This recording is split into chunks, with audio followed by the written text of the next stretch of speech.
Hello and welcome to the Gravel Ride podcast, where we go deep on the sport of gravel cycling through in-depth interviews with product designers, event organizers, and athletes who are pioneering the sport. I'm your host, Craig Dalton, a lifelong cyclist who discovered gravel cycling back in 2016 and made all the mistakes you don't need to make. I approach each episode as a beginner to unlock all the knowledge you need to become a great gravel cyclist. This week on the podcast, I welcome friend of the pod, Brian Coe, host of Veloworthy.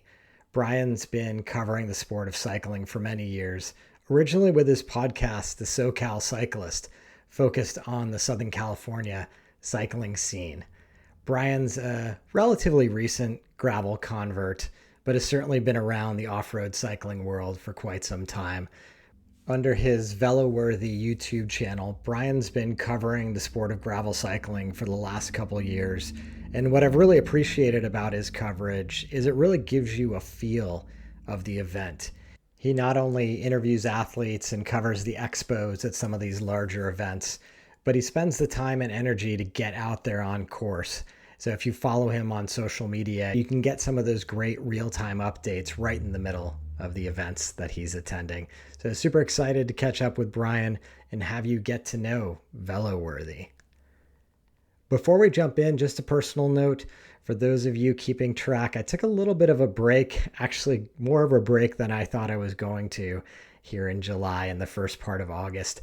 I just needed some time to focus on other things, and the podcast unfortunately had to take a back seat for the moment, but I'm excited to get back into it. We've got a number of interviews already recorded, ready to get published. So we'll get back on our weekly cadence. I appreciate all the support. And for those of you who reached out to me and missed me, thank you. I'm back. It's a labor of love producing the Gravel Ride podcast. So I wanted to make sure I was stoked and energized to continue doing so. Before we jump into this conversation with Brian, I do need to thank our friends at Hammerhead and the Hammerhead Karoo 2 computer. It's the most advanced GPS cycling computer I've got in the garage. I've very much enjoyed my Karoo 2 over the last couple of years. And some of the things I love about it are the mapping. It kind of feels like my mobile phone. I can pinch and zoom, and with the free global maps, I can kind of cover everywhere I'm likely to ride my bike.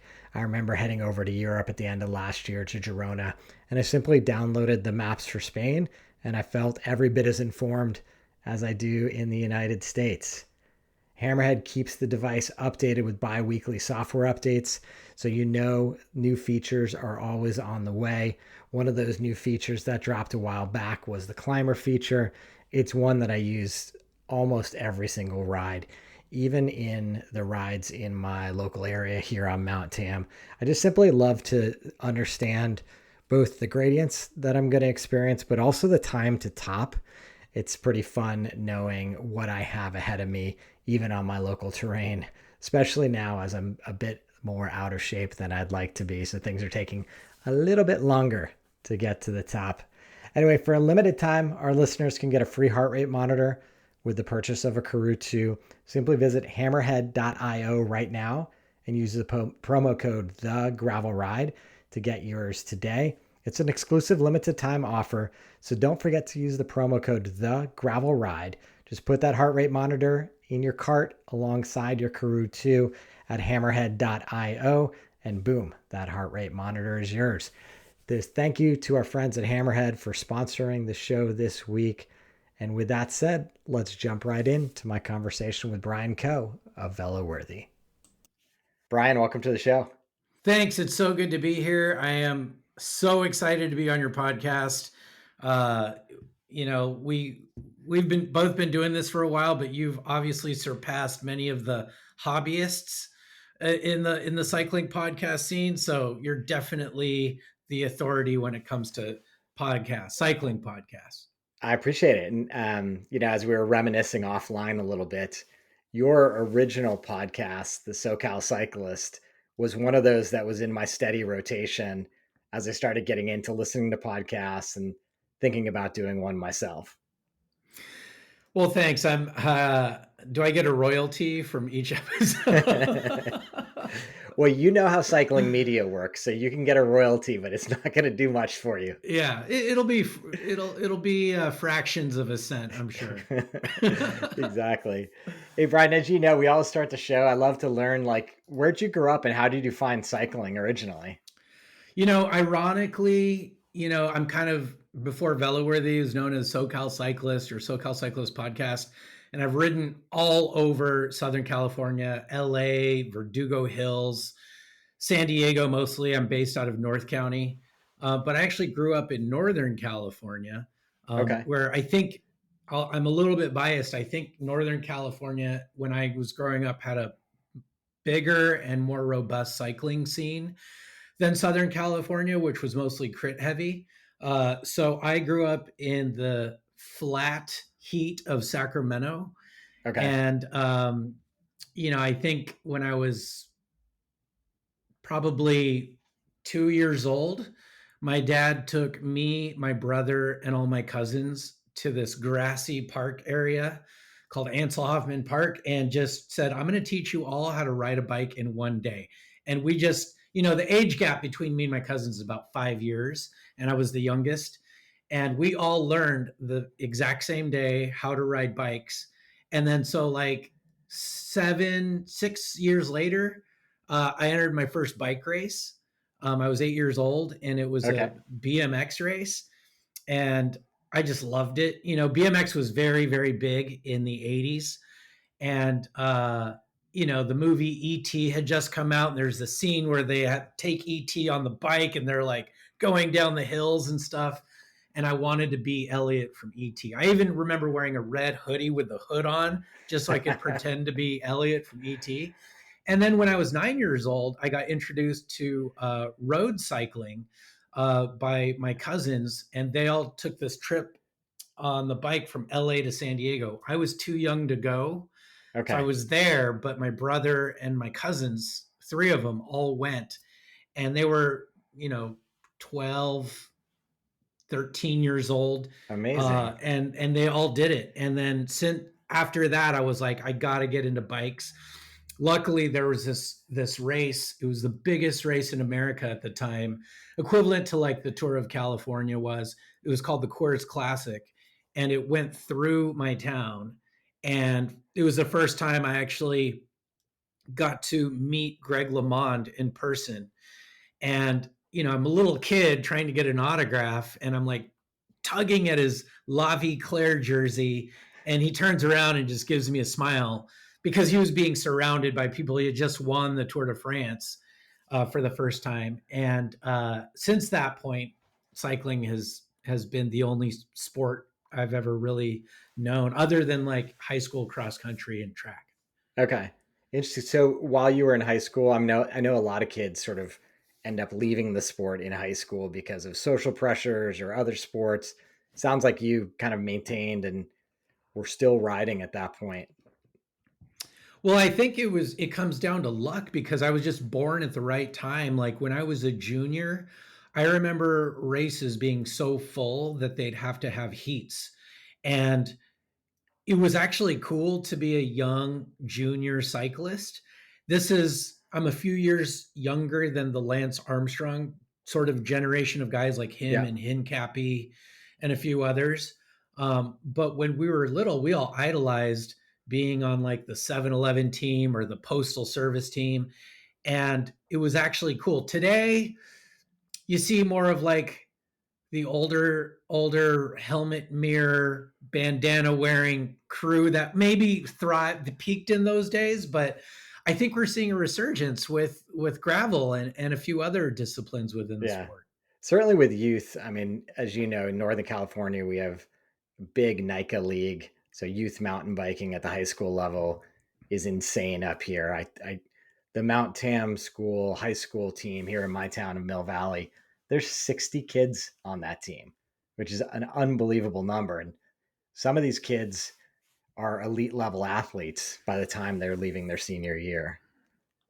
Yeah, it's NICA is becoming the new collegiate cycling because all we had back in the day was if you're good enough in high school, you went to a college that had a cycling team, and then if you were good enough to race the A category, which was like equivalent to Cat 1, 2, you might be able to get a pro contract if you did well at a national championship. Yeah. But NICA now has totally replaced that. And the kids are younger, they're more talented. And even though bikes are getting more expensive and equipment is more expensive, they're able to find ways to do that. I remember my first bike race as a junior. I think I was 14 or 15.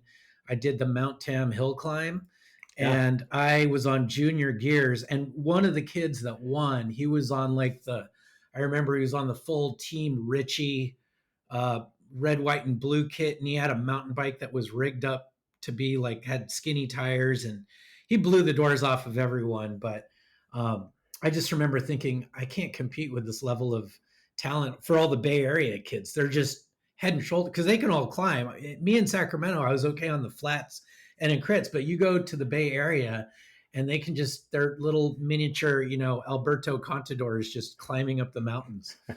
It's totally humbling. Did you end up going to a university that had a cycling program?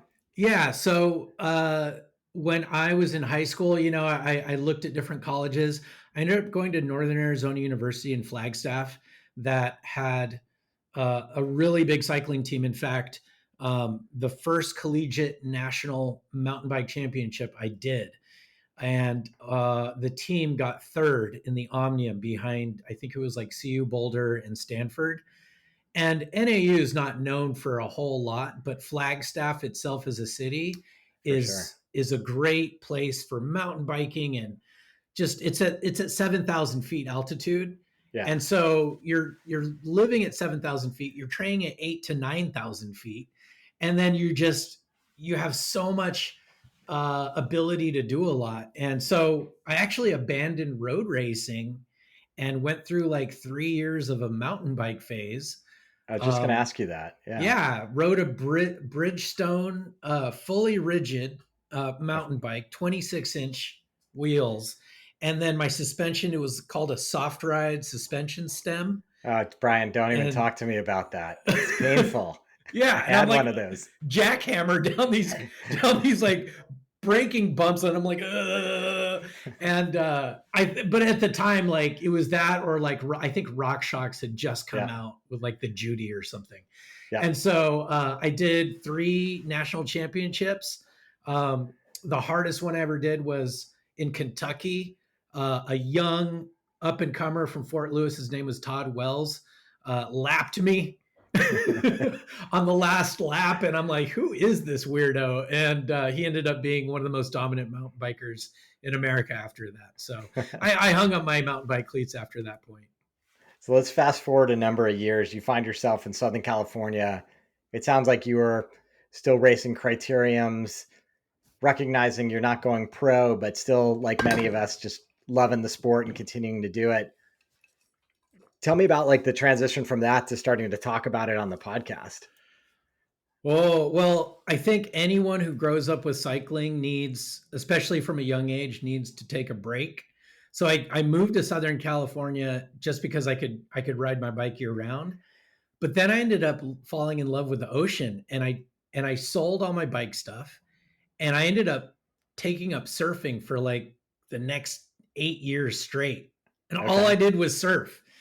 And I even remember taking like my friends who were like pro cyclists out surfing, and then they get hooked. Like my friend Alex Candelario, who was on Optum and Rally, moved here, and I was like his motor pacing guy. But I'm like, hey, there's an ocean right here, like 100 feet that way. Let's go get surfboards. And then he ended up loving it so much, he moved to Hawaii and ended up starting Big Island bike tours there. So I took a break from the sport. I, got a little burned out. I was a little, it was during the whole doping EPO, post Livestrong kind of mess. And I still followed the tour and stuff on TV, but I just wasn't racing anymore. And then one day, like, in 2012, I used my beach cruiser because everyone in Southern California has beach cruisers. And I just started doing 5 miles, 10 miles, 20 miles, up to 30 miles on a beach cruiser that weighs about 55 pounds with a basket and a lock. And then I told myself one day, okay, cool. I'm on a beach cruiser. I'm riding in board shorts and a t-shirt and a helmet. And there's this climb in Southern California called Torrey Pines. And I said to myself, okay, if I can pass a guy in a real bike kit and a real road bike, I'm going to buy myself a road bike. And I was like, I don't know how I'm going to do it. So I finally saw somebody in like a team kit. I think it was the Swamis team, which is a big team in Southern California. Caught and passed him. I was so gassed up at the top. I remember he said something to me. I think it was a compliment. My bike, it wasn't a single speed, it was a 3-speed internal hub. And then next day I got a road bike and started racing. And then the first crit I entered, I think it was like Masters. I got 13th place. And then I was like 13th place with no training, but still the skills. And then I started doing more and more and more and catted up, and then started doing the 35 plus masters, which is uh, probably as fast as the Pro 1-2 guys. I mean, a lot of them are ex pros themselves, and just started doing that. And then was having so much fun, decided to create a podcast talking to all my friends about bike racing and stuff like that. Nice, nice. Yeah, to your point, like in California, the masters class, like there's so many great riders and ex pros scattered across California. You hop into a masters category and you may very well be racing against an ex pro. Oh yeah, like I remember I was fighting somebody's wheel just so I could draft behind. His name's Ivan Dominguez. He's the Cuban Missile. Just because I wanted to look at his calves. That's all I wanted to do, and be like, oh, what gear is he using? And he's like the slow churn, opposite of like spin to win, just mashing the gear. And I was just staring at his calves, going, this is so cool. Ivan Dominguez, former multi-time, crit and road race champion, and I'm in the same race as him, and stuff like that is super cool. Amazing. So you start the SoCal Cyclist to talk to your friends, you just kind of explore another creative outlet as you've got a young child at the home, right? Yeah, well, at the time, and again, this is in 2016, there wasn't a whole lot of cycling podcasts. And the ones that did exist were very tech heavy. Like they focused on disc brakes and stuff like that, which is great. But I wanted to focus on me and one guest every week for 52 weeks and to see if I could actually do it. And again, this is people physically coming over to my house and recording. So it's the most inefficient way possible. And so I met that goal. I don't know why I even did it, but it started out as my friends in the first few episodes. And then by the last, it was, a lot of the top people in the sport. So I think it gained a lot of momentum after that. Yeah, and I can't recall how I originally found and discovered your podcast, but even before you rebranded to Veloworthy, I was a listener, as you know. And when we connected at that first Sea Otter, I think we were saying it might have been 2018. Mm-hmm. I was sort of fanboying you because I knew you'd done a lot of episodes. You're putting good content out there. And it was fun to just connect with another podcaster to just trade insights. Because as you alluded to, the technology we were using back then was pretty rudimentary and difficult compared to what we're able to use today. Yeah, you're right. Like whenever we record or put something out there, not just in podcasting, but in videos or anything, all you're staring at are numbers. So when you see somebody in person, you're like, oh, wow, somebody actually, this isn't all just a facade. Like somebody actually is listening and we're talking about it in person. So I think that's so cool. I mean, to this day, most recently I was at Unbound, and I was so flattered and kind of validated that people would be like, oh, I watch your race coverage or your YouTube channel. And it just kind of blows me away. And I'm like, oh, really? You watch it? That's cool. And then they talk about it and stuff. So it still blows my mind. And I love that kind of thing. It's cool. So it's interesting in talking and getting a little bit more of your backstory to learn that you had that mountain bike period in your life when you were back in Flagstaff. Then you come back to the road, doing your thing, start podcasting. COVID hits. I know you decided to kind of put the brakes on the podcast for a little while. I'm curious, in that sort of interim period from 2020 to now, it sounds like you've really kind of discovered gravel as being something that both suits you kind of professionally with what you're doing with Veloworthy, but also just liking the vibe of the community and the style of riding.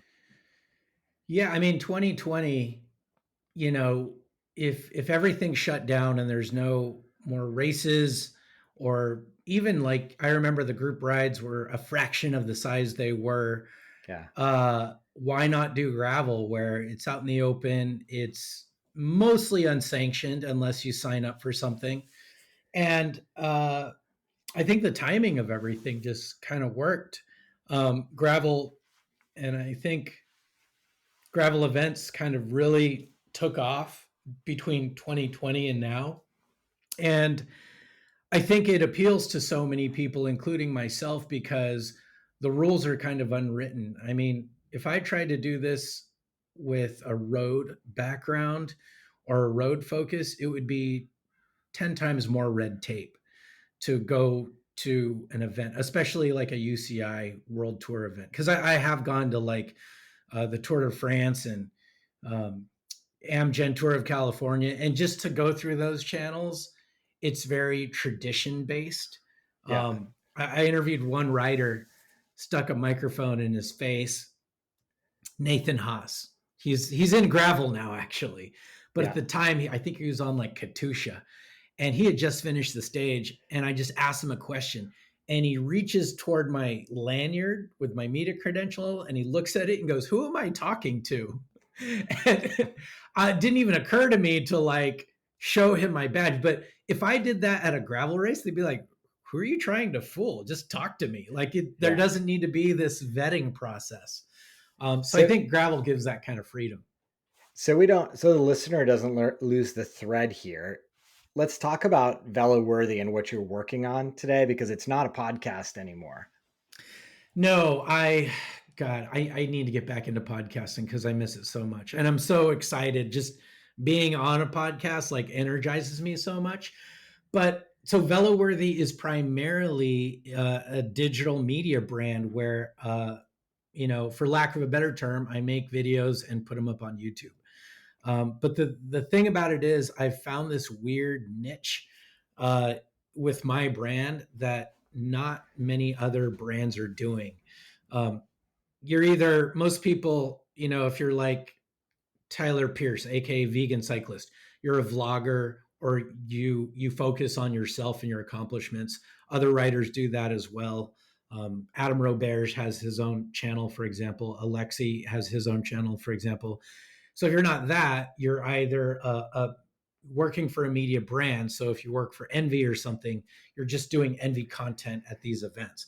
But Yeah. right now, there's really nothing that captures the holistic view of an event where you're not beholden to one writer necessarily or one brand. You're just trying to cover everything, which is a lot of work. But I think there's something to be said to sort of capture an unbiased view of what goes on at cycling events and just seeing things how they unfold.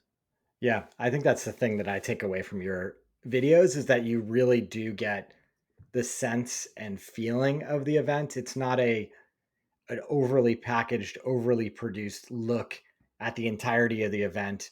You really do, because you're on the ground, because you're moving through the course, you're capturing footage that's just feels real. Like you're seeing the mud on the tires, and when it comes to Unbound, you're seeing the jockeying for water at some of the stations. You're seeing how the riders are handling their pits, everything. And I just feel like as a viewer, you do get a really strong sense of what it's like to be there versus this overly glamorized kind of prepackaged view of what the race weekend experience looked like.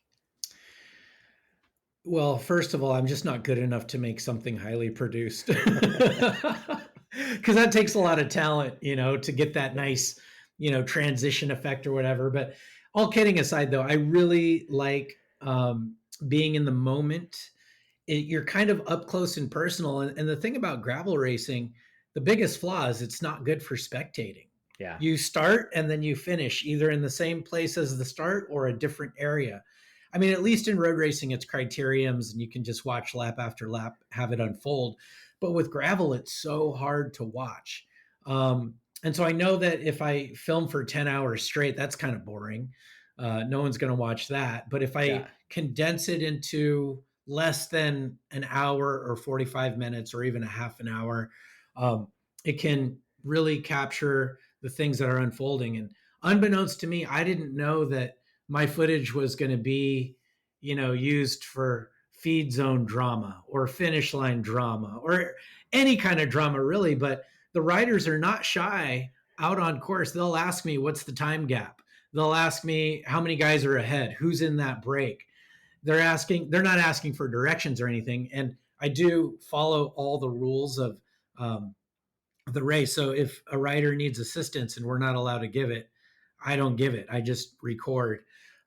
So I think the relationship that I versus a local news channel has, at least knowing and following the sport and knowing the riders and how it's unfolding and posting up at the feed zones, capturing what may or may not happen, whether people wait up or they just hit the gun and go for it, makes for good video. Yeah, and I think as a fan of the sport, your types of content just help fill the gaps. Like we might see throughout the day the social media coverage, but the clips are quite quick and much to people's chagrin because it's so hard to get coverage out there. You're just not seeing it in the way you want. So you don't necessarily understand what happened in the race until after the fact. And I was enjoying this morning watching your Unbound video because it just sort of added levels of detail and a little bit longer clips of content to really get a feel.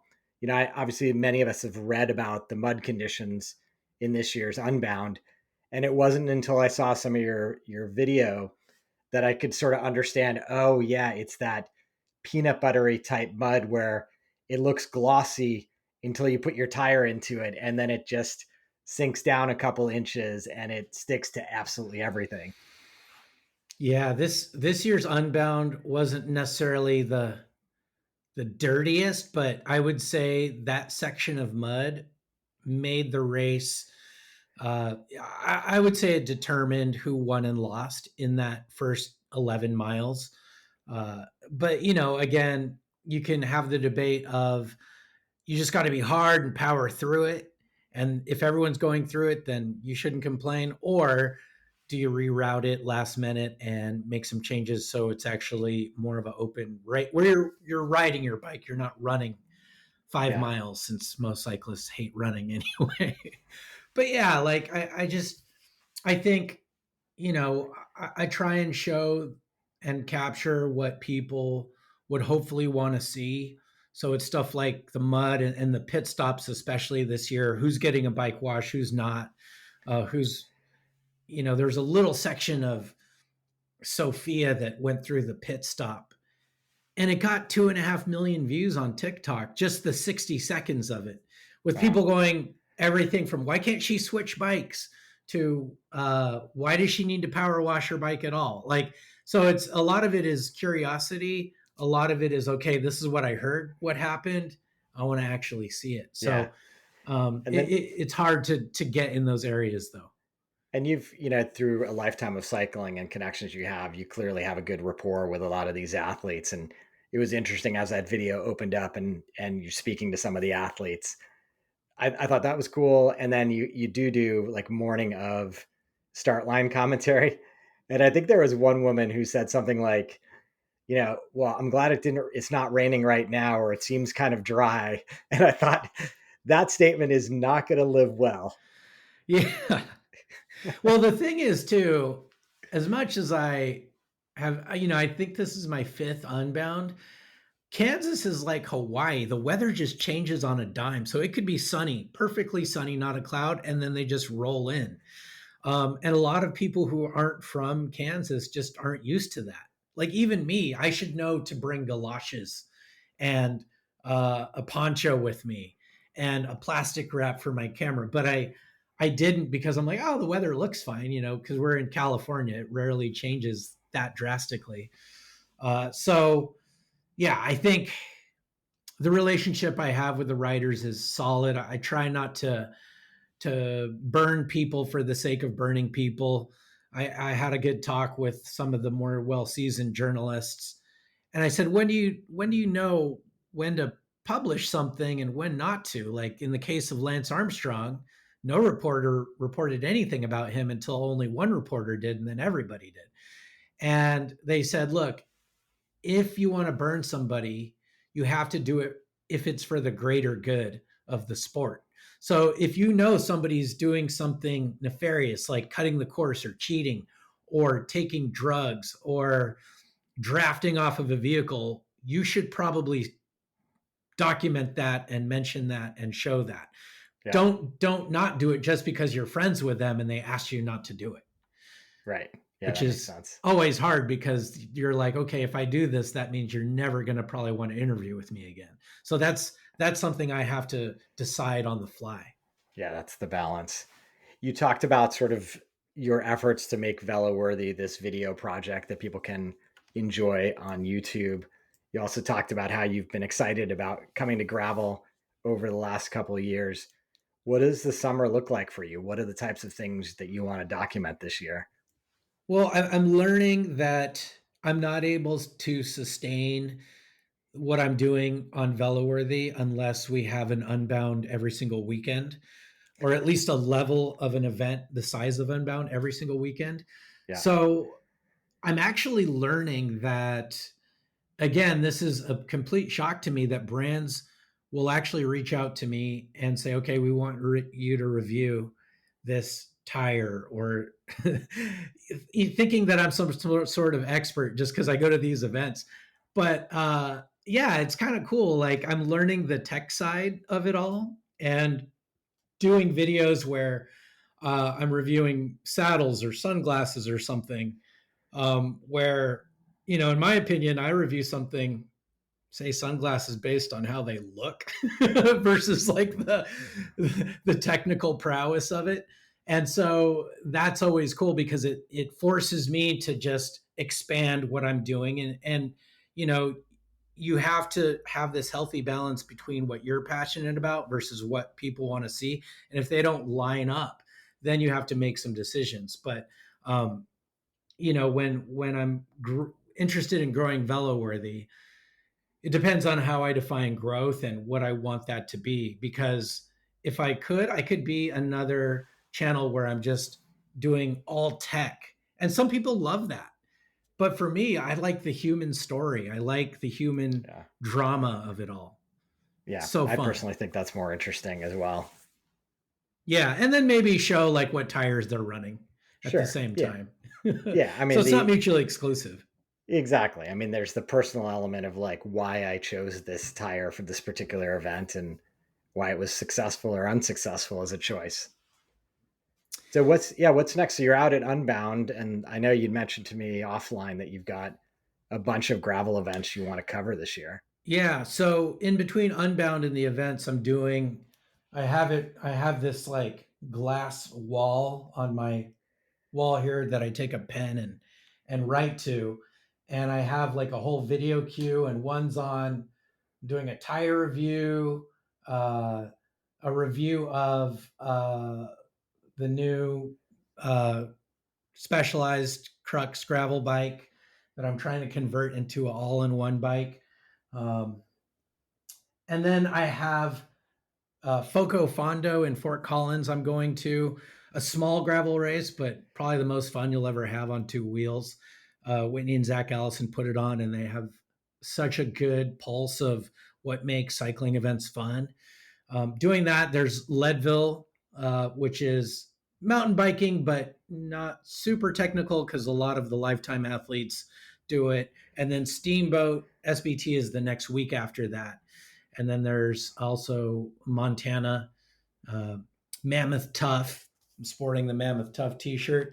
And then there's national inaugural championships, which we'll see how that even works. Some people may be like, hey, this is awesome. And other people might say it's killing the spirit of gravel the minute USA Cycling gets involved.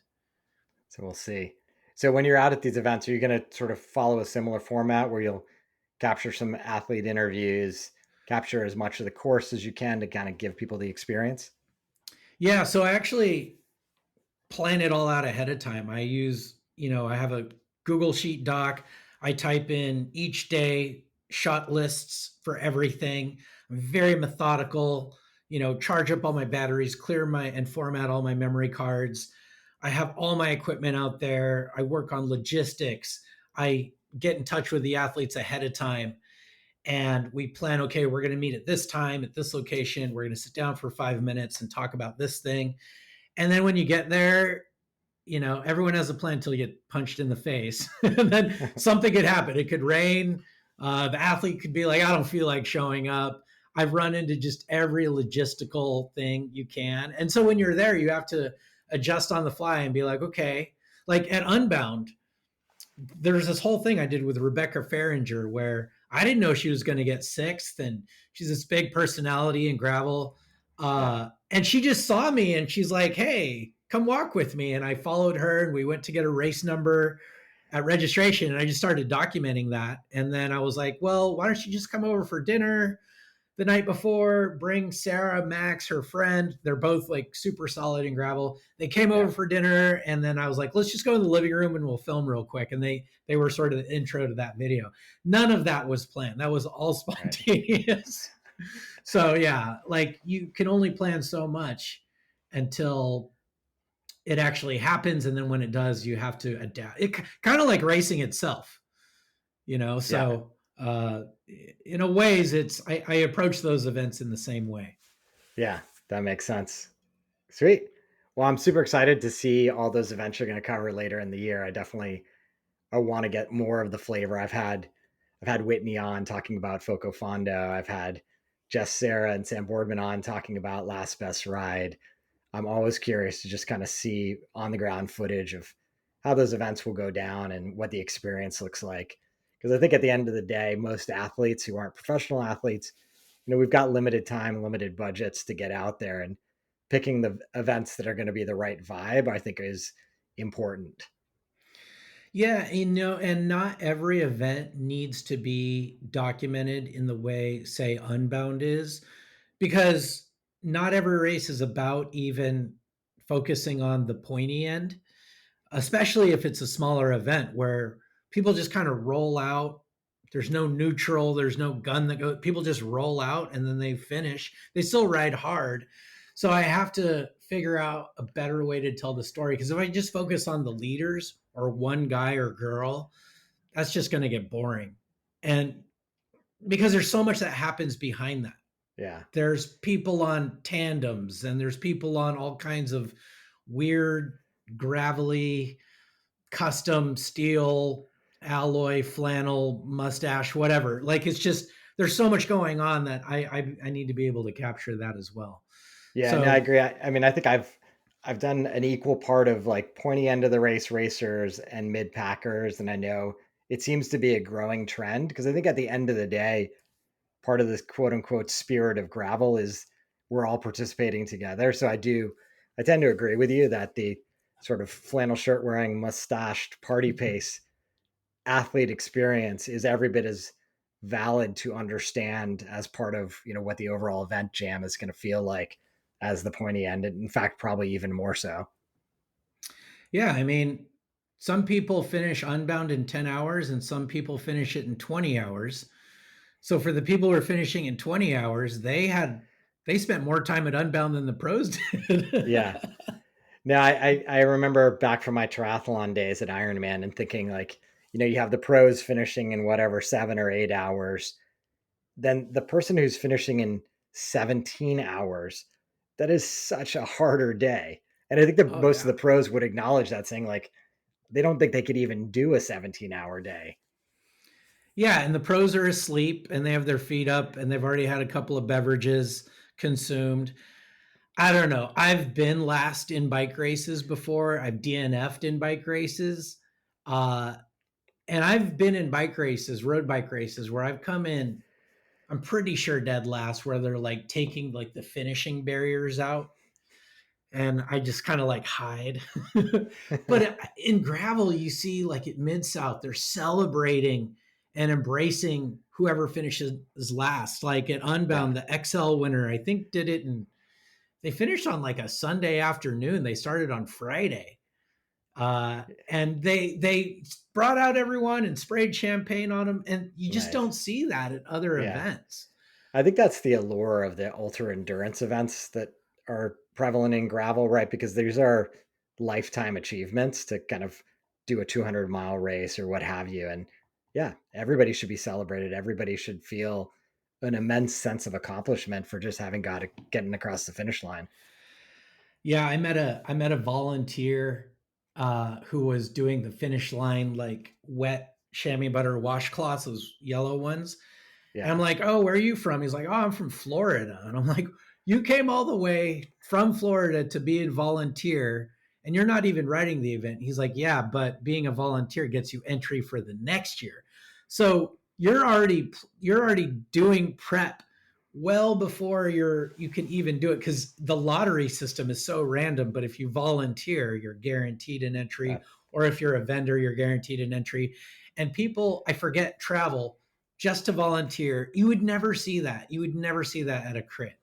no, As much as not at all. I love crit racing, or you'd never see it at a road race where someone volunteers a year early just to just to throw wet rags on somebody just so they can race it the next year. That just speaks volumes. Yeah, it really does. It's Cool. huge. Well, Brian, I appreciate you coming on and sharing the story. I'll make sure people know how to check out the content so they can explore the Veloworthy YouTube channel.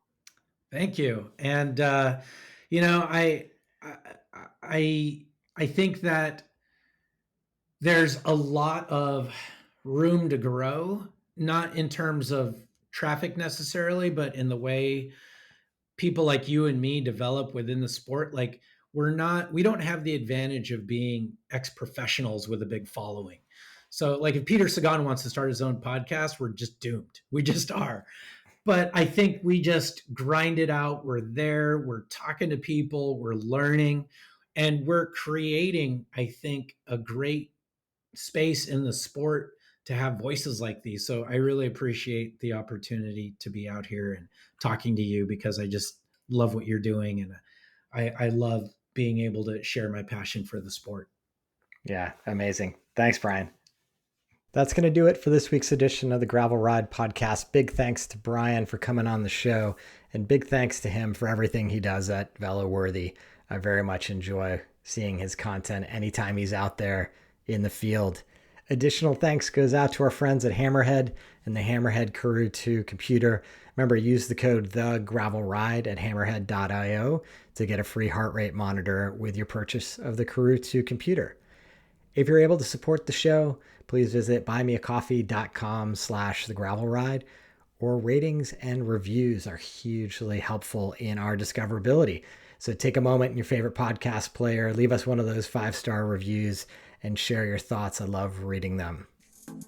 Until next time, here's to finding some dirt under your wheels.